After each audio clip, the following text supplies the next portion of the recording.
Et mesdames et messieurs, arrivons actuellement à notre débat essentiel qui est l'oasis de Siwa, puisque l'Organisation mondiale du tourisme OMT a révélé une liste des meilleures stations balnéaires à visiter et notamment l'oasis égyptienne de Siwa qui figure parmi les meilleurs lieux touristiques que l'organisation a recommandé de visiter au cours de l'année 2024. Et j'ai le plaisir d'avoir, ou plutôt nous avons le plaisir d'avoir avec nous en ligne Monsieur Simon Sawyer, expert en tourisme, qui va nous jeter la lumière sur l'oasis de Siwa. Bonjour Monsieur Simon Sawyer. Bonjour. Bonjour. Alors, tout d'abord, que signifie l'intérêt qui était accordé par une grande organisation telle que l'OMT, l'Organisation mondiale du tourisme, pour une des, on peut dire, pour une des villes égyptiennes et qui est maintenant l'oasis de Siwa? Alors, effectivement, la raison majeure, c'est qu'il est vraiment difficile pour un visiteur de ne pas tomber sous le charme de ce paradis vert perdu au cœur du désert aride. Ça, c'est toujours l'endroit qui a été toujours le plus préféré des rois en visite. Les présidents et les élites mondiales qui cherchent ces bains dans ces lacs salés, comme les bains de Cléopâtre. Cléopâtre y a été.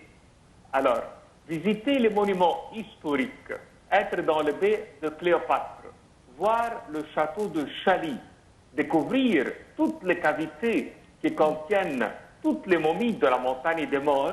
Alors, vraiment, l'Organisation mondiale du tourisme, elle a bien partagé son classement pour que ce soit une des meilleures villes touristiques et ils se sont basés sur plein d'éléments comme la préservation des zones rurales, comme la préservation des paysages naturels, la diversité culturelle de l'oasis. Dans cette oasis, on a des valeurs locales et des traditions culinaires. Alors, on trouve aussi bien que l'Organisation mondiale, quand elle a pris son initiative, elle a exploité cette zone avec une belle initiation et elle a été parmi les plus beaux villages du monde, vu que cette oasis, elle est exceptionnelle dans son histoire, dans sa culture, dans son peuple, dans ses sites historiques et dans sa nature elle-même. L'oasis de Siwa, elle est vraiment une, on peut dire, des plus belles du pays. Et quand elle se trouve en plein cœur du désert, on dirait ce désert est comme une mer. Et on peut dire aussi bien que cette ville devient un mystère pour plein de gens. Cette oasis-là, elle a été traversée par les Romains, par les Arabes, par les Grecs, par les Égyptiens. Alors, ça c'est la véritable résidence qui a été toujours pour quelques animaux, comme les dromadaires, comme les ânes, aussi bien un lieu de méditation pour les croyants. La oasis de Siwa, on peut dire, ça c'est un lieu d'existence dans le désert qui, avec ses sources d'eau et ses palmeraies et ses plantations, est devenu le seul coin sympa de l'ensemble du désert qui l'entoure et le point de repos des armées qui traversent le désert. Pour les archéologues, ça c'est un lieu où on peut trouver les temples, les tombes, les anciennes villes, les forteresses. Cette oasis qui se trouve en Égypte, elle commence, si on regarde le côté géologique, à partir de la côte atlantique de l'Afrique et elle s'étend jusqu'à la mer Rouge.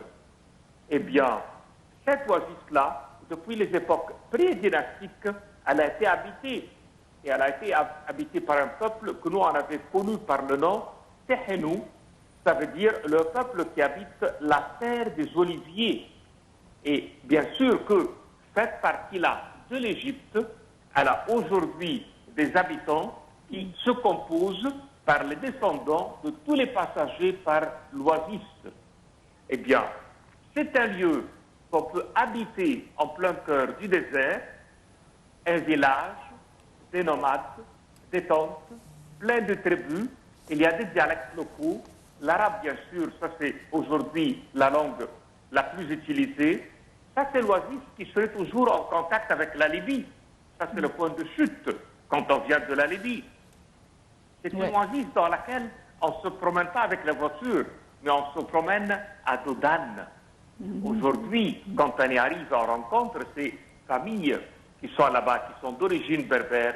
On rencontre des tribus qui ont de très belles traditions, de très belles coutumes. Et dans le temps, il n'y avait que 7 familles dans cette zone.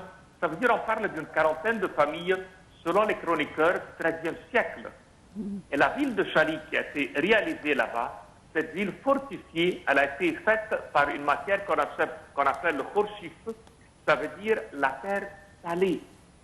Eh bien, c'est une oasis qui a été protégée et qui avait des portes pour y arriver et pour la traverser. Et il a fallu toujours une autorisation pour y être là-dedans. Bien sûr qu'aujourd'hui, la population elle a eu une croissance et qu'il y a des maisons et quelques immeubles qui ont eu lieu, et même des hôtels, mais elle reste toujours dans son état. C'est un lieu où les pluies sont vraiment très rares. Et quand elles arrivent, elles sont de très courte durée, ce qui a conservé les monuments qui ont été composés à travers le terre et la sel. Et le sel.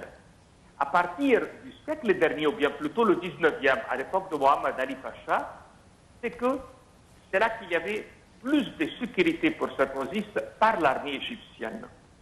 Alors, jamais oublié que quand on se promène dans ces lieux qui sont vraiment très très étroits, il ne faut pas être choqué ou il ne faut pas être étonné. Il y a des endroits qui ne permettent que le passage d'un seul âne. Ça veut dire, si deux ânes se croisent, c'est comme les ruelles étroites. Il y a un qui doit faire un recul. C'est magnifique d'entrer dans une ambiance pareille. Aujourd'hui, bien sûr, un peu de modernisme, mais l'ancien et la vieille ville, elle y est toujours avec ces sources d'eau qui sont d'une beauté extrême, avec ce jardin, avec ces murs qui sont en fait en pierre. On voit encore dans cette oasis des sources d'eau avec des bulles d'air et qui sont bien sûr dues aux fissures qui se trouvent dans les roches.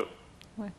C'est magnifique d'être là-bas, voir le reflet des palmiers sur les eaux, sur les lacs, de parler avec les gens, d'écouter leur langue locale, de voir leur histoire, d'avoir vraiment un aperçu historique pour voir des siècles et des siècles qui les a traversés.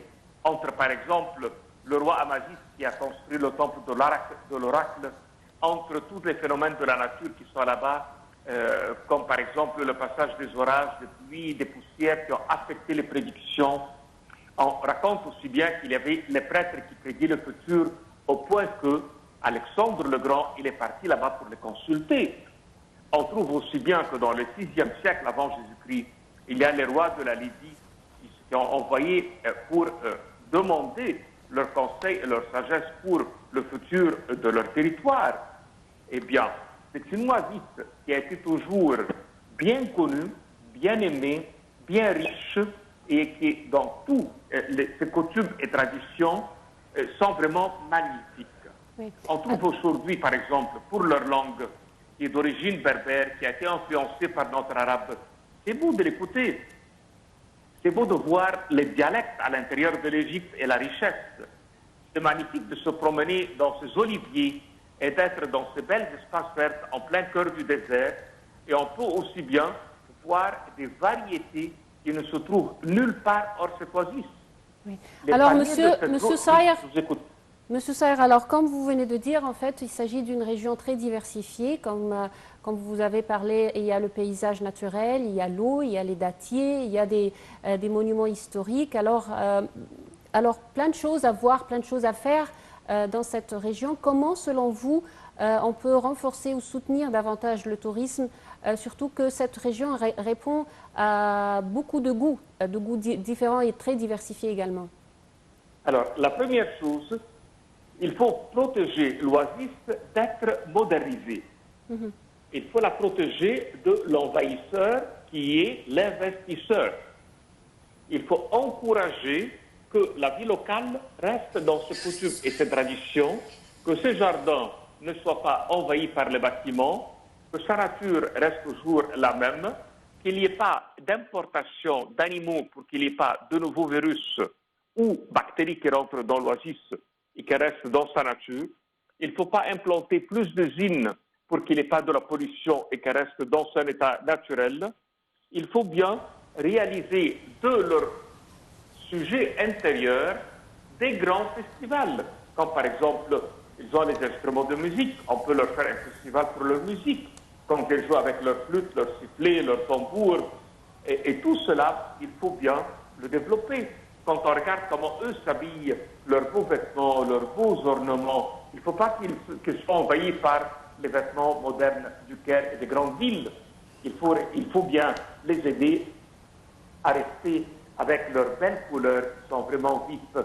Il faut les aider pour que leurs filles restent avec leurs beaux cheveux tressés, leur coutume d'avoir de l'argent pour leur colifichier, pour leur collier, pour leur beauté. Il faut vraiment aider tous ceux à se développer et non pas qu'ils soient envahis par les choses qui viennent de l'extérieur. Il faut bien sûr, pour les sorties de ce genre-là, les garder telles quelles et non pas qu'elles soient envahies comme nos villes, par nos cafés. Non, ils ont leurs coutumes dans leurs sorties, leurs coutumes dans les mariages, les rencontres qui se trouvent là-bas. Il faut que tout cela l'encourager. Par exemple, quand on voit comment ils ont un mode de vie, comment les mariages s'effectuent là-bas, comment leur façon de faire pour la nourriture, pour les plats, il faut développer ce qu'ils possèdent et non pas leur rapporter ce que nous on possède. Oui. Monsieur Simon Sayer, je rappelle, vous êtes expert en tourisme. Je vous remercie infiniment. Merci beaucoup. Merci. Alors, je crois que c'était tout pour cette édition. Voilà. Nous avons terminé l'édition. Nous arrivons à la fin de cette édition, mesdames et messieurs. Et restez avec nous sur Nile TV International. Merci, Hem. Merci et au revoir.